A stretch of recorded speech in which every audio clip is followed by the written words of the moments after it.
at 7:45 a.m. I open the doors to a building dedicated to building, yet only breaks me down.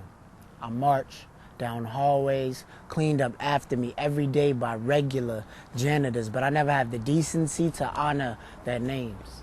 Lockers left open like teenage boys' mouths when teenage girls wear clothes that covers their insecurities but exposes everything else. Masculinity mimicked by men who grew up with no fathers. Camouflage worn by bullies who are dangerously armed but need hugs. Classrooms overpacked like book bags. Teachers pay less than what it cost them to be here. Oceans of adolescents come here to receive lessons but never learn to swim. Part like the Red Sea when the bell rings. This is a training ground. My high school is Chicago. Diverse and segregated on purpose. Social lines are barbed wire. Hierarchy burned into our separated classrooms, free to sit anywhere but reduced to divided lunch tables. Labels like honors and regulars resonate. This is a training ground. Education misinforms. We are uniformed, trained to capitalize letters at a young age, taught now that capitalism raises you, but you have to step on someone else to get there. This is a training ground, sought to sort out the regulars from the honors, a reoccurring cycle built to recycle the trash of this system.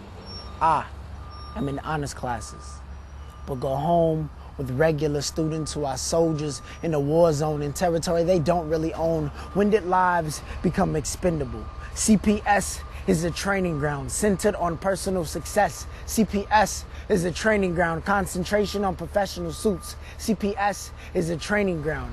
One generation is taught to lead, the other is made to follow. No wonder so many of my people spit bars, because the truth is hard to swallow. The need for degrees has left so many of my people frozen. The educated aren't necessarily the educated. I have a 1.9 GPA. Got drunk before my ACT and still received a 25. Now tell me how I'm supposed to act. Homework is stressful.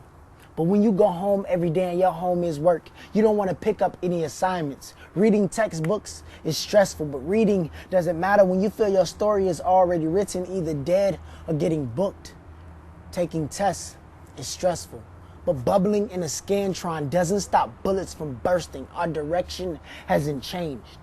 When our board of education is driven by lawyers and businessmen, only one teacher sits on that board. Now tell me, what does that teach you? I hear the education systems are failing, but I believe they are succeeding at what they're built to do, to train you, to keep you on track, to track down an American dream that fails so many of us all.